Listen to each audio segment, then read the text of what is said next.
Welcome to Health Hackers episode 46. I am so pleased to be speaking to today's guest, not only because of her inspirational work, but also because a few years ago she was told she had only 30 days left to live. Welcome, Kathlena, also known as the Allergy Chef. Hello. Hi, how are you today? I'm good. How are you? I'm good. Those Health Hackers viewers who already follow Kathlena's culinary creations will know she has more than 200 food allergies and intolerances. She can't drink most water and has spent the last 4 years wearing an industrial mask to protect her from airborne allergies. Despite this, she is devoted to helping others living with allergies or special dietary requirements to create safe and tasty meals. Kathlena runs an allergy-friendly bakery and catering business here in the San Francisco Bay Area. She's produced several cookbooks and offers online courses too. Viewers, you know that food allergies are a topic close to my own heart, and Kathlena's mission, she says, is to change the world one bite at a time. So Kathlena, let's begin with, was there ever a time that you can remember when food didn't make you unwell? Honestly, no. And it's interesting because after being properly diagnosed and just kind of thinking back on my own life, like, gee, I wonder, and you think about it, no, I've been sick since like day one, just never properly diagnosed. And part of me accepts the bad diagnosis in the sense of, I get it because of everything I've gone through, you can help others, etc. Like, I get that. And at the same time, it's not like I live in a third world country where there are no doctors in sight, right? And so I feel kind of ripped off by the world sometimes. I have to be honest. I think there are days where you don't want to be angry about it or resent the doctors who just didn't get it. And of course, at the same time, it makes me so incredibly painfully aware that even doctors need better training. So when you're looking back, what kind of journey were you on? What does it look like? Can you remember being really, really young and having reactions? Yeah, so I suffer mostly from non-traditional reactions. A lot of the anaphylaxis type reactions didn't happen until adulthood. So as a young child, you know, in a lot of Western developed nations, doctors are trained that there's a pill for every ill, right? They don't necessarily look for the root cause of your symptoms. And so I just presented as a really fat, unwell child, and no one ever stopped to say why. Um, the word allergy was not a stranger to my chart. I had intense seasonal allergies. Like, if you were to just touch me with grass, it was like, woo, you just set off the alarm bells and whistles, right? So the word allergy was not a foreign word. They just didn't put the word food with it. And so no one really stopped to say, this kid has these issues. I wonder if it's more than just XYZ. I think a lot of doctors, they just look at your chart, they look at you, they make an assumption, and they kind of write you off quite literally. And even as a teenager, after essentially having like a mild seizure for 36 hours because of food, no one said food allergy. Every specialist came in. What happened? And I literally said, I ate the food, I got sick. Cool, we're going to run all these tests. Next specialist. What happened? I ate the food, I got sick. Great, we're going to run these tests. Next specialist. What happened? I ate the food, I got sick.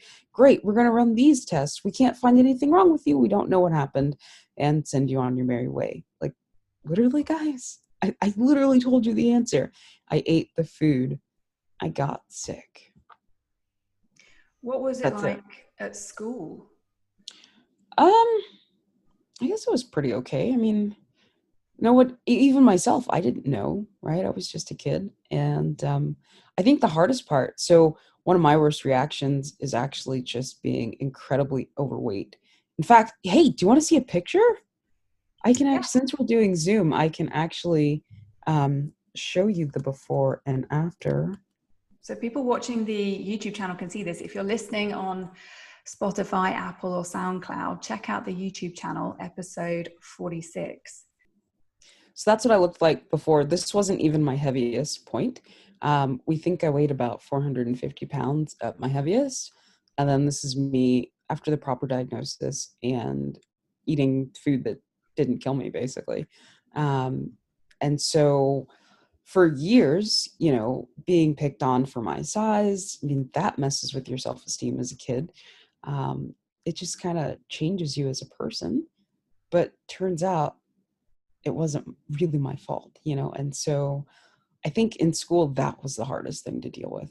So beyond school, you're still just feeling bad, you're suffering pretty Yeah. much constantly. Is that fair to say? Yeah, I would say so. I mean, I got used to the pain, but yes, definitely nonstop. What were your most significant symptoms day to day? Well, I got to the point where if you were to just barely touch me, I was in excruciating pain. And I was later told that my histamine response was just off the charts. And that's really what was causing it. The inflammation response was insane. And so, um, I mean, even like right now, like you can see it. I don't know if you can see it. I can see it though. But it's like my face is probably 30% more puffy than it should be. And that's just inflammation from food right now. Um, I still have never really reached a point of true neutral. Food still makes me sick. It's just you have to pick what's going to hurt the least today. And so suffering every day, totally part of it, even now. What are your worst trigger foods, do you think? So foods that are not even allowed in our house would be like corn. I'm a severe corn allergic, but not just like corn kernels, but all forms of corn. Corn has over 200 different names. It's used in the medical, agricultural, food world, and all sorts of different ways. It's got, packaging can be derived from corn. There's gasoline, like corn is in that, so I don't even refuel my own gasoline anymore. Um, it's on produce, it's like used as a wax, it's everywhere. So we do as much as we can to keep corn out of our home. I won't eat things like sesame, bell pepper, swordfish, etc. Things that cause severe, like, hey, you're gonna die type reactions. Not for me. After that, it would be, mm, I don't know, lettuce maybe. Lettuce is pretty bad. Yeah. Really? Yeah. Lettuce. And when you said there are ones that make you think you're going to die, are they anaphylactic reactions? So yes and no. There came a point where with my own diagnosis, we just kind of quit Western medicine and even alternative medicine because everyone just kept saying the same thing. Wow, this is the worst case I've ever seen. I don't know what's wrong with you. We were spending thousands upon thousands of dollars every month. And it was just like, okay, fine, I get it. Allergic to everything. Don't eat what hurts. Move on. Right. Later, I found out about mast cell. So mast cell activation syndrome. Are you familiar with that? Yeah, but for anybody Okay. who is unsure, would you explain So to them? mast cell, one of the reactions is they call it a range of anaphylaxis, believe it or not. Which if you have a true and simple, straightforward food allergy, you understand anaphylaxis. I understand anaphylaxis. And so when you hear the term range of anaphylaxis, you're like, wait, so there's a range of death? How does this work exactly? It's kind of weird, actually. What it means with the context of mast cell is that your reactions can mimic anaphylaxis, but don't necessarily produce death. And so, with anaphylaxis that most of us are familiar with, without an EpiPen, death is usually the result. With mast cell, you get pretty close to death or feel like it's going to be death, but you may essentially avoid death. So that's why they call it a range. It's really bizarre. And so I can definitely tell you, I've experienced pretty close to death, if not actual death. There was a point where we were pretty sure I was dead. I thought I was dead. Carlton thought I was dead. It's quite a roller coaster, for lack of a better word. So, yeah, those are the foods that definitely produce that. But then there are things that we don't know, like the one of the most severe reactions I had. Maybe I guess it's been 2 years now. We actually still don't know what caused it. It just happened. And that was even with the mask on. So whatever it was, we assumed the mask must have leaked and that's what caused the reaction, whatever was in the air. But sometimes you don't even know. There's so much uncertainty with allergies, isn't there? I mean, when I think I know what I'm allergic to, the reactions can vary wildly. Sometimes I've had reactions, and I've never been able to figure out the trigger. And with your sheer number of allergies and potential triggers, how hard does it feel for you to just manage the uncertainty of everyday living? Honestly, it's not that hard for me. I know that I am the exception to the rule, not the rule. I'm sure there are a lot of people, especially if you're an adult without food allergies and your child has the food allergies.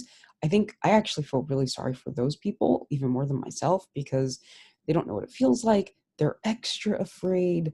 Like they have to rely on so many other factors and clues and different things. Whereas, and then there's that feeling that you've hurt someone else if something goes wrong, right? So for them, I really, really feel sorry for them. For myself, I guess number one, I don't think about it all the time. It's not at the forefront of my mind. It's something where I have my handful of safe items. I know that when I take a risk, I'm taking a risk and I do it by choice.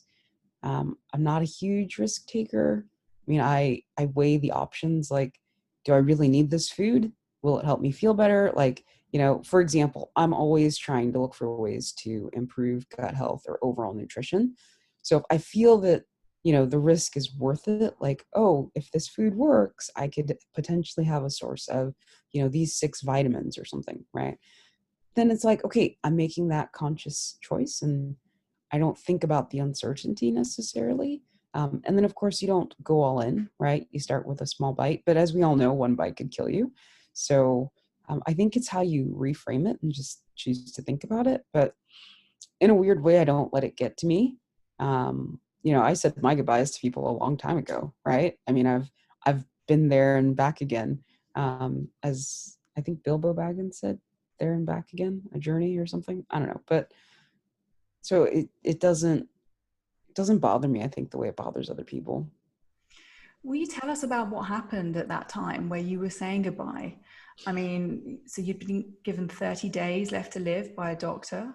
Yeah. So this was at the point where the discovery was made that even water was making me sick and no one could understand the why behind it. It was extremely painful just to even have a sip of water. And so, as you can imagine, when you have a person who's living on 10 ounces of water or less per day, it becomes incredibly difficult to keep that person going. And so they were just like, we get it, we respect it, but you'll be dead in 30 days. There's no way your system can maintain keeping you going past that point. It was like, oh, okay, great. I mean, for me, I was actually okay with it because it was an answer, right? It was like, you're in all this pain and there's nothing anyone can do. And here's your ticket. Like, you're done in 30 days. It was like, cool. All right, I'm done. We made it a point to make sure that the kids had the best 30 days of their entire lives, right? You just say goodbye to people that care. You write some letters, that way the kids have something to remember you by, but you just kind of move forward in a weird way. I don't know. I guess I handled it in my own way, but yeah. Do you still have the letters you wrote? Yeah, actually, I keep them downstairs in a little drawer, and I feel like they're evergreen letters, that way they can open them at some point in their future. The thing is with me, did I get better? Well, sure, I got better to a point. I mean, you saw the picture, right? I got better. But at the same time, I've not ever reached neutral. And when you have that kind of lingering over you, and you know that, I mean, obviously no one's promised tomorrow, but when you know that your tomorrow is incredibly on the fence, you live each day knowing that you have to do your best. You have to do what you can. Um, I say changing the world one bite at a time, but I really wish it were a lot faster.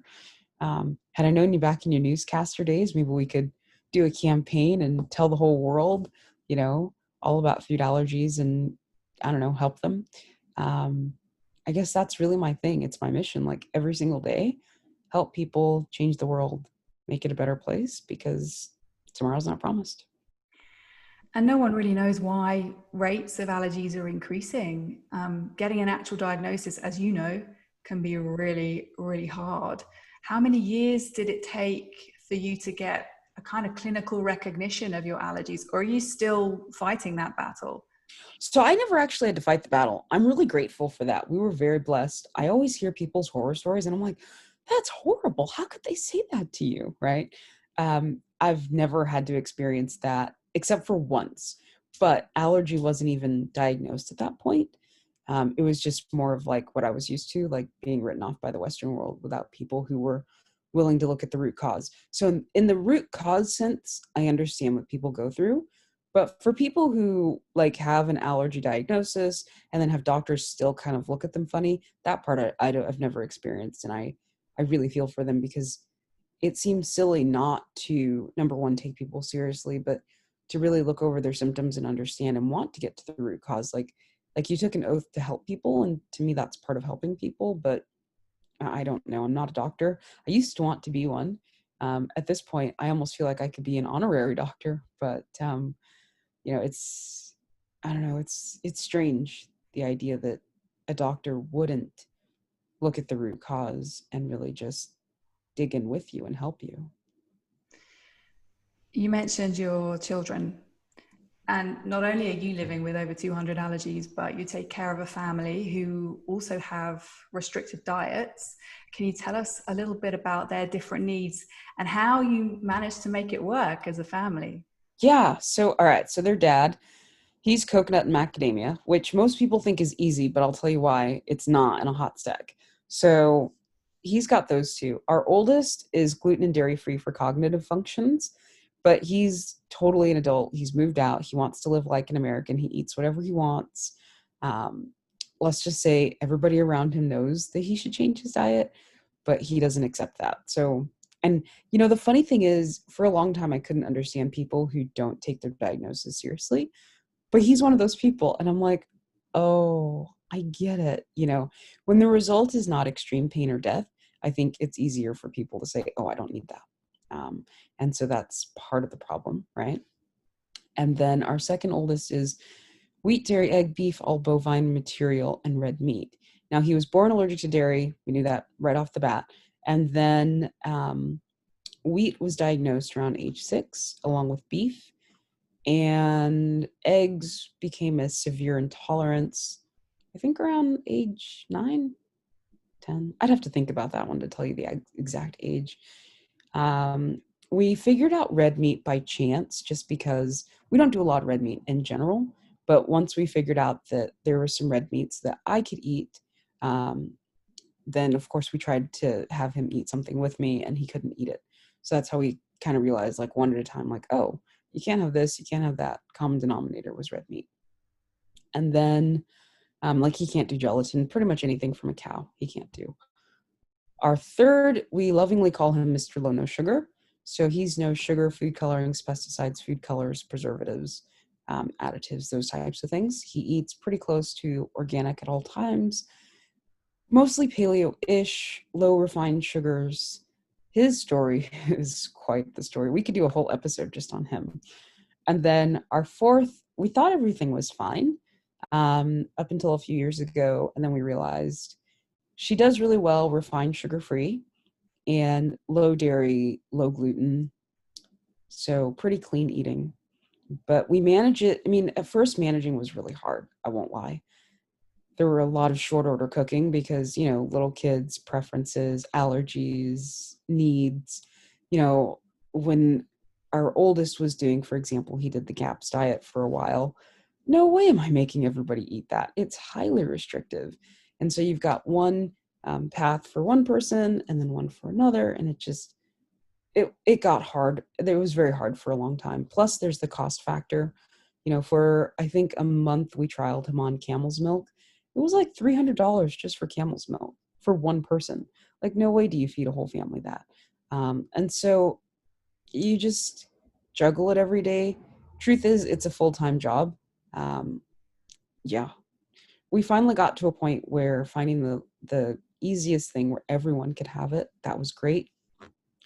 That worked for a few years until we really started to recognize the bio-individuality of each child. And so I ended up doing a lot more batch cooking, but for each person, and then their name went on the food. It just, I don't know, it is a real struggle, and it's why I'm always acknowledging we are the exception to the rule, not the rule. I think in most families, especially if just one person has the allergy, it's easier to manage because you can either batch cook for the one person and freeze their food, or everyone can eat with the one person. It's not common that this kid has this and this kid has this and this kid has this and this kid has this. But even if they do, one of the cool things about our Raise platform, we have an advanced recipe search where you can combine all sorts of allergens and diet types. So if kid 1 is paleo and kid 2 is vegan and kid 3 is a corn allergic, right? I'll just throw those 3 things out there. You can actually combine all 3 and get the recipes that meet all 3 needs in one go. And so it becomes a really easy way to just not have to juggle all these differences. I wish Raise existed 10 years ago. Oh my goodness. Our lives would have been so much easier, honestly. But yeah, that's how we juggle it. Well, let's talk more about that, the impact you're having in the allergy world with Raise and the business you set up. Tell us a bit more about that.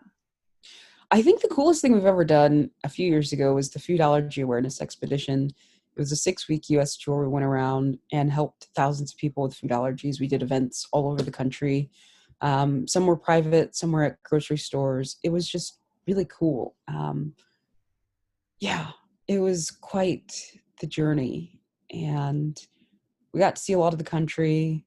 Kids have a lot of fun stories. They got to meet a lot of people and a lot of food allergy leaders, and their families. And it was just so interesting how many people didn't know about all the different products and options available to them with food allergies. And it just made me so much more aware of not just the education we need outside of our community, but even the education within our community. And it really opened my eyes to the fact that we could make a huge difference with the newly diagnosed, because I think they struggle the most because it's all new, right? It's not to say that those who have a diagnosis don't need the help. They do too, but they need a different kind of help. And I think it's harder to reach them, because they're just so scattered. Whereas the newly diagnosed, I feel like they're a little bit easier to reach because they're all kind of searching for those same things right at the same time. But that's one way that we've helped. Our bakery is another way that we've helped. And I think the coolest thing about the bakery is thousands of people tell us all the time, this is the best thing I've ever eaten. And I would have never known it was free from if you hadn't told me. To me, that's the ultimate compliment. I forgot to tell you, I'm sorry. The reason that Carlton's allergy is such a big deal, dairy and coconut, or not coconut and macadamia. Most dairy-free foods contain coconut. And so when you have a child with a dairy allergy who has a parent with a coconut allergy, getting them to eat together is so incredibly hard that you end up having to make so much from scratch. Sorry, I totally forgot to tell you that. That reminds me. So only the other day, I learned that here in America, you can have something labeled as non-dairy on a food label, but it could still contain the milk protein casein. And just Yes. to show how important it is to double check ingredients lists on a product. Have you had many negative experiences with food labeling that meant you ended up having allergic reactions? Once, when our dairy allergic child was little, I think he was about 6, I accidentally poisoned him. And that was really what did it. It was the mislabeling, because you look at the front and it screams, I am dairy free. And if you don't really, it's not that we were new to the diagnosis, but it was the first time really trying to purchase novelty items for him. And that's what got me. It was just not really grasping the labeling of it all. And so he had a massive reaction to it. And I think that was one of the key times where I'm like, man, I'm never buying this kind of stuff again, because we had our own little system that was working really well. But it just kind of launched me into this whole system of, I want to know everything. I want to know everything they're not telling us. And, you end up learning a lot about shared equipment, shared facilities, and just the dangers of food in general. Has he had problems beyond that? Yes, he's had milder reactions due to shared equipment, which, of course, they don't have to legally disclose on the package. So there's that kind of an issue.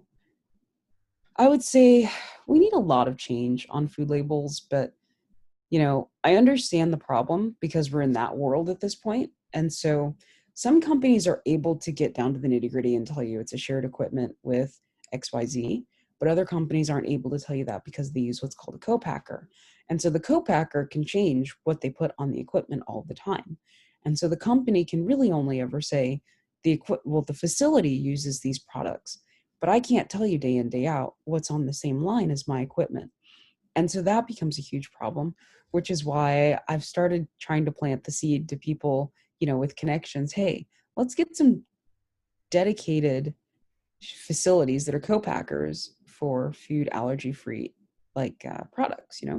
Right now in the US, there's only 2 co-packers, maybe like 3 that truly are free from, at least at the top 8 level. There's one that's top 14 free, but they're all full. And so no one new can get in, which means we have these limited companies that are already in, and they provide top 8 free foods, but there's not that many of them. And that means that the choices are incredibly limited if you can't do shared equipment. Here I learned when I moved to America that you call it the top 8, the big 8 allergens here, whereas in the UK there are 14 that get highlighted on labels. And you're in a really unique position as someone who has so many allergies, and you also work within food production. Is there anything that has surprised you about catering for the allergy community that you didn't realize before you started doing this work? That no 2 people are the same and that people are allergic to so much stuff.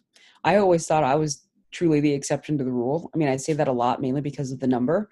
But when it comes to content, like what people are allergic to, because we hammer in, at least in the US, top 8. Once I started working at an international level through social media, I learned very quickly, it's not just 8. It's 8, 9, 10, 12, 14. And then with 14, depending on the region, the 14 might be different.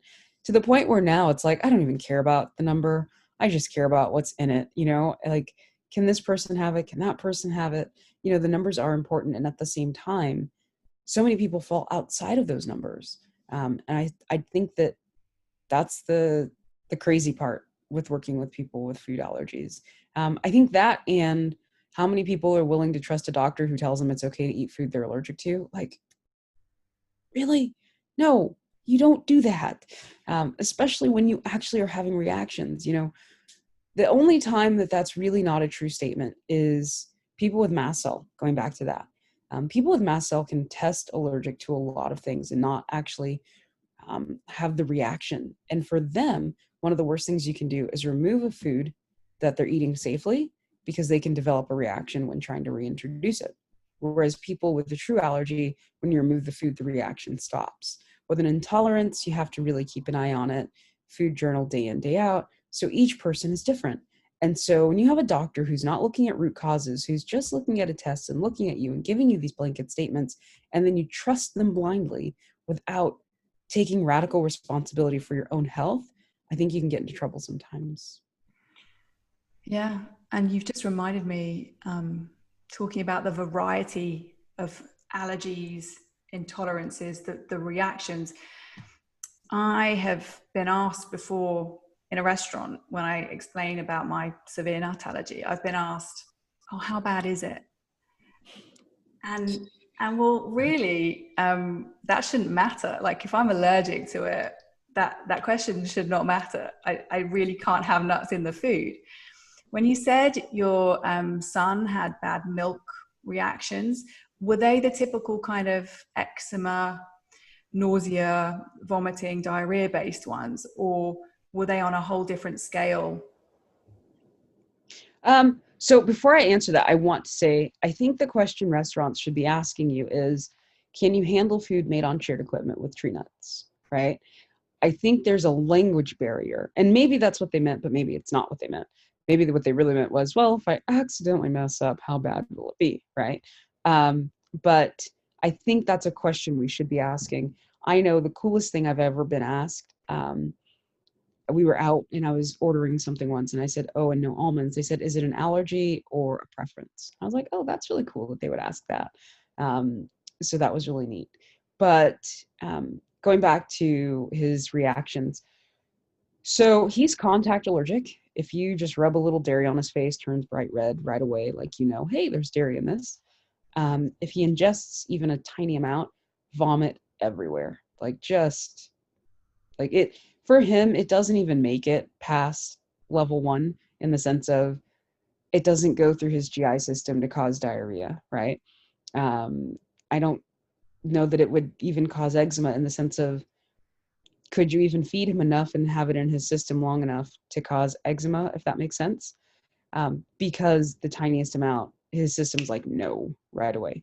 And then after that, he sleeps for 12 or 14 hours just to kind of sleep it off. Do you ever So, get faced with questions for them and you from people who say, how bad is your allergy? um, I don't know. I mean, maybe we have, and I just don't consider it a big deal. I mean, I don't leave the house much, right? I haven't in years. And when he eats out, for example, 99% of the time he takes food with him. And all the other times it's only at a couple of places and he mainly gets fish and rice. And it's at places where the owners, like, we know them, and Carlton's like, oh, and if you do this, he will vomit everywhere. So before people even have a chance to ask, we've already told them he'll throw up all over your restaurant if you mess up. So I guess we kind of preemptively answered the question. So I don't know. It's hard to answer because I'm not sure. It means so much when you find somewhere that you can trust, doesn't it? That you can trust the catering. It does, but you still can't trust them. So here's what's interesting. One of the times that Carlton got it to go for the kids, someone different put together the order and messed up. And he didn't eat it. He looked at it and he went, this doesn't look right. And Carlton looked at it and he goes, don't eat that. And it was like, who put this together? It was not the normal person. And they messed up. So even when you think you have a place you can trust, you still have to question it. What would you say to a new parent who's just discovering that their baby, their child is reacting to food and they're feeling Mhm. really confused and scared? Because if they haven't grown up with allergies or don't have an awareness, it must feel really intimidating to suddenly, like you mentioned earlier, you're responsible for another human being. Yeah. Tell me, in this hypothetical, does the parent actually have a diagnosis or do they only see the reactions? Well, I guess to begin with, you don't have the diagnosis, do you? You have, so in this hypothetical, he or she is just noticing, hang on, that food was eaten, now this has happened. All right. If you're pre-diagnosis, take pictures of everything, write everything down, keep a strict food journal, get tested ASAP. Understand that tests are not accurate.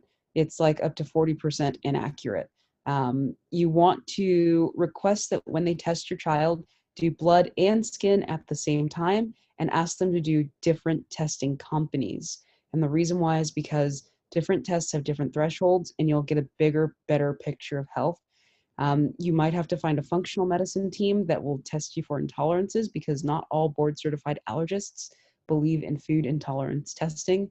So you need to understand, are you dealing with an allergy or an intolerance? Once you get that out of the way, if you test positive for anything outside of a true straightforward food allergy, you must absolutely keep a strict food journal to understand every little detail. Eliminate as many processed packaged foods as possible. That will make your life so much easier. At the same time, it makes your life difficult because you're cooking all the time, but learn how to prep and freeze food because now you're back to easy again. Once you've got a handle on all of that and you get your kid to neutral, only then should you introduce new foods to experiment with in terms of packaged foods. And the reason I say that is because depending on your budget and depending on the foods available in your area, there are some companies, I like to call them allergy focused, like Partake, Zigo, Sibel's Free to Eat, those kinds of companies. They're the ones you start with because those are the companies who, the founders and their families have food allergies. They started their companies because of food allergies. They're in dedicated facilities. They get it. Labels are super clear. Info is on their websites. Like, they are the gold standard, right? Start with the gold standard companies if you can eat those foods. They're sourcing their safe materials from producers and farms, and they're the ones you want to start with.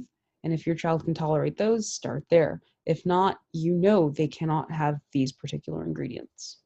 Does that answer the question? Yeah. And All right. I guess whenever someone is with a good allergy specialist, they're going to trust in that allergy specialist to help them know when to try a new food and to go forwards like that. So always do it under the guidance Actually, of someone who gets it. so you should do it with guidance with someone who gets it, but you might have to fight for that guidance. That's the bit no one ever tells you. We've actually quietly launched a new program for the newly diagnosed because of it. And we are currently in the stages of writing what we like to call the manual. It's more than 50 pages of information on every single allergy, right? Because turns out these allergists aren't telling people what to do. They're giving you your test results, telling you don't eat this, this, and this, and sending you on your way. And we keep hearing from so many people. I had no idea what that meant. I had to figure it all out after they told me what to avoid and what to do. So there are some allergists who are amazing. The problem is most of them are fully booked. And then you have the others who they just kind of, it's not that they don't care, it's that their level of awareness isn't deep enough. And maybe they're not living with the food allergy. Maybe that's why they don't necessarily get it the way everyone else does. But some people have to really fight to get the care after the diagnosis. But some allergy specialists are great. Yeah, We got to absolutely. applaud some great allergy specialists. And there may be people watching this now who are feeling how you felt in the early days. It might be down to allergies, it might not be. But if they can't get a diagnosis or their doctors can't figure it out, they might have even been told it's all in their heads. What would you want those people to know? It's funny that you would ask that question. I once asked a specialist, as I felt like I was just getting worse and worse and crazier and crazier. I was like, is all this in my head? Like, maybe I just made this up one day and I'm not really sick. And they're like, no, no, no. Trust me, this is not in your head. And it was actually one of the most reassuring things that someone could ever tell me. So I would say, in a weird way, as long as you don't have a history of like, self-diagnosis and thinking about all these things, it's probably not in your head. And maybe look at alternative medicine or functional doctors who work with East and West who are a lot more open to, let me test you for this. Let me look at this. Let me actually look at the root cause of this symptom. Oh, you said this hurts. Let me ask you about this.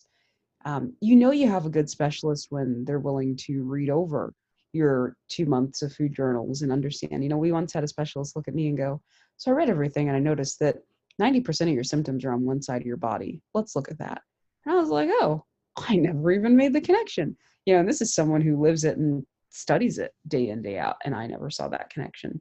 And so they started looking at neurological causes, like why would only one side of the body have all these symptoms and not the other? And, they tried doing a lot of alternative things to see if they could correct it, right?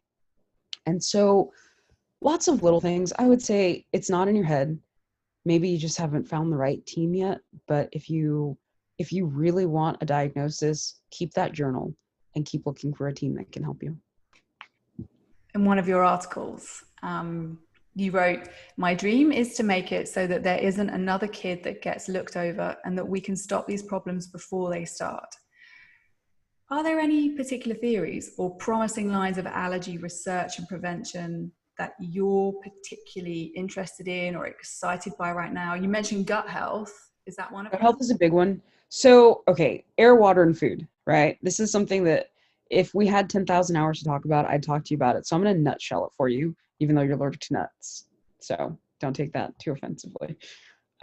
World War II, when we rewind and look at that, at least in America and other majorly developed nations, we look at that. We look at how air, water, and food and medicine changed after World War II. Then you fast forward to the late 90s, where you have this intense spike of diagnosis in children. That's when food especially made a huge change because genetically modified foods were just let out into the wild. And we essentially became this giant experiment as a society. If you look at people who live in a jungle, they have, malaria, they have diseases that we may feel like we've eradicated, but they don't have all these Western diseases. They don't have food allergies, ADHD, obesity, autoimmune disorders, mental health disorders, they have a small percentage of it, like incredibly small, like in the 1%, 2% range. Whereas, in developed nations, 50, 60, 70% when you combine everyone and all the different diagnoses. So we look at how air, water, and food and medicine have changed. And when you look at how we are essentially being experimented on, I think there's something to be looked at there. You look at gut health and the fact that if you don't have the right enzymes and bacteria, you can't break down food. You don't break down food, you develop leaky gut.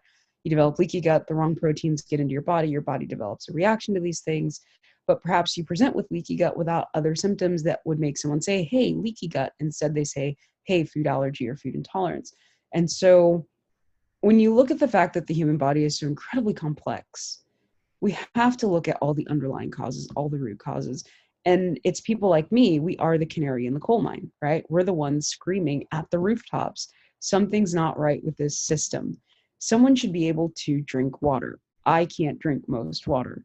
Why? Right? It's literally what they've done to it, and that's why I can't drink it. So when we look at all of these systems, when we look at them individually apart, it's easy for one company to say, hey, my product is safe, have it.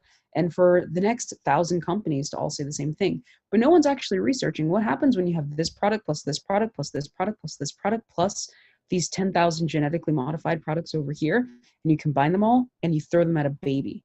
What happens? I'll tell you what happens. Look at what's happening. That's what happens. And so does everyone fall prey to it? No, because no two people are the same. And then we have to look at genetically. Some people are just genetically predisposed to being more okay than others. Not only that, but you know what I learned recently, and I thought this was so interesting. Fad diets, for lack of a better word, but essentially these diets that keep popping up on the market. Most of them are tested on middle-aged white men. That's who they're usually tested on. So what does that tell you? Everyone else, it may or may not work for you. Some of these diets, especially like intermittent fasting, they work considerably less for women than men. Well, who did they clinically trial them on? More likely than not on men. And so for women, a lot of them, you will completely wreck their hormones when you introduce certain types of intermittent fasting. Who knew? And so that's the problem. When we look at these systems apart from one another, we can say, oh, this could totally work. But now let's look at your individuality. Okay, well, you're this race, you've had a child, and you had complications with that child. You were born with this one condition. You've taken, these different types of antibiotics over your lifetime and never looked at gut health. You've got these other 6 things that aren't diagnosed yet. And now we want you to do X, Y, and Z. Well, X, Y, and Z are going to cause a problem because they're not made for you. So it's a whole body system issue, which is why I've really coined the phrase lately, a true and pure, simple, straightforward food allergy with obvious and quick reactions. I feel like you have those people and then you have everybody else. It's fascinating, isn't it? It's mind-boggling, actually. I remember going through a phase of really trying to understand why I had my allergy, and I heard about the hygiene hypothesis, the idea that a child grows up with kind of too much cleanliness, with everything sterilized, and then potentially making them more open to having an allergy. And then I remember saying to my mum, maybe that's why I've got an allergy. And she was like, Gemma, you did not grow up in a very clean house.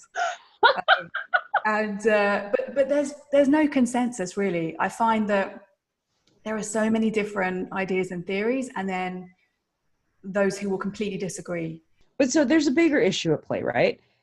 You know how I say no two people are the same? Well, no two people get into the boat the same way. I think the germ theory probably has some validity for some people. I look at our second child who was just born allergic to dairy. Well, he's genetically predisposed to food allergies, right? His grandmother has food allergies. 2 of his grandfather, like that we can actually trace lineage wise. Hey, there's legit food allergies here, right? When I look at my own situation, I know that there's a history of autoimmune disorders, and not necessarily because of air, water, and food, but genetically predisposed to autoimmune disorders, right? So you have a genetic component, you have the external component, you have things like the germ theory, and then you have the combined effect where we actually have some customers for our bakery where their kids are actually just vaccine injured. And I know that's a hot topic that people don't like to talk about, but there are some people who don't do well with vaccines. We know this. There's vaccine courts and all these things. And, the promising thing is that depending on how you got into the boat, you might actually be able to get out of the boat over time, right? Some kids outgrow the allergy. For some people, if it's an issue of lack of the gut's health, right? Some of that can be repaired, but takes years. I don't want people to think it's something where you take a probiotic for 10 days and you get healed. We know of a physician, and she was able to reverse a couple of food allergies in one of her children through gut health building over the course of several years, right? And she was a physician doing it. So she knew what she was doing and was able to do it the slow and right way. So you've got like the dairy ladder, and some kids use that and get out of it. So I think that's why there's so much disagreement, is because there's so many different ways to get into it, right? You can almost have like different clubs. Oh, well, I came by way of boat A, and people associate their illness with different things. And I think that's when they start to disagree with other things. And then, of course, sometimes I personally, and maybe you as well, I get frustrated how people are like, well, until science says X, Y, Z, I won't believe it. It's like, do you not see the 10 million people living with this? Why are we waiting on science again? It's like, do we really need science to recognize that this problem exists? Like you said, there's huge disagreement. And touching back to where you mentioned vaccines, I wouldn't want anyone watching or listening to think that we are issuing any medical advice here. No, we are absolutely not. No medical advice here. But before we go, I can't believe I kept you for so much longer than I thought I would. I'm really sorry. I could have stayed longer. Where can people follow you, and what's your website? All right. If you want to see us a lot, go to Instagram and look up at the Allergy Chef. So just the Allergy Chef, one big word. I think that's where we're the most active, mainly because I don't really understand the other platforms. Like for my brain, I don't get it. And then our website, theallergychef.com, has links to everything that we do: our bakery, books, our membership website, our outreach, consultations, just everything all in one place.